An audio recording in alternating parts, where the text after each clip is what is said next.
দেখো বন্ধুরা, সানডের দিনে বিকালবেলায় চলে এসেছি বাজারে। আমি পিকু আর তোমাদের দাদাভাই সায়ন গেছে ড্রয়িং ক্লাস, সেই বাকি চলে এসেছি, কারণ 4 জনে মিলে তো বাজারে আসা হবে না।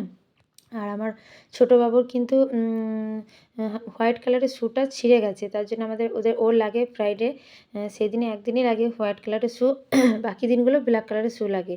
তাই সেটা ছিঁড়ে গেছে, আর তার সঙ্গে মোজাও নিয়ে নেবো, মোজাগুলো ছিঁড়ে গেছে।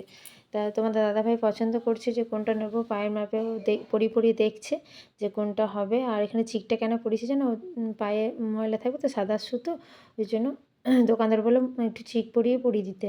তা দেখছি, আর ফাইনালি তোমার দাদাভাই এটাই নিল, এটাই ওর পায়ের মাপে হচ্ছে, ওই জন্য এটাই নিল। স্কুল সোমবার থেকে শুরু হয়ে যাবে, নিয়ে নিল তোমাদের দাদাভাই। আর তোমার দাদাভাই অন্য দিনগুলো টাইম হয় না, কারণ সানডেতে ছুটি থাকে, আর বাকি দিনগুলো তো ওরও স্কুল থাকে, তাই আজকেই আমি এটা কিনে নিলাম। আর এদিকে দেখো কেনা হয়ে গেছে, এরপর আমাকে মোজা নিতে হবে। মোজা তো ওদের যে দোকানে শার্ট পাওয়া যায় সেই দোকানেই আমাকে মোজাগুলো নিতে হবে। তার আগে তোমাদেরকে একটা কথা বলি, আমি একটা লিচু গাছ কিনেছি। লিচু গাছটা কিন্তু গাড়ির মধ্যেই আছে। তোমার দাদাভাই কেন ছুটে গেল বলো তো, ওই লিচু গাছটাকে ছাগলে অ্যাটাক করেছে, ওই জন্য তোমার দাদাভাই ছুটে গেল। আর এই দেখো শুগুলো, শুয়ের সাথে আমি মোজাগুলোও নিয়ে নিয়েছি, দুজনেই নিলাম, কারণ ওদের সারা সপ্তাহ সাদা কালারই মোজা হয়, কিন্তু সোম থেকে বৃহস্পতিবার পর্যন্ত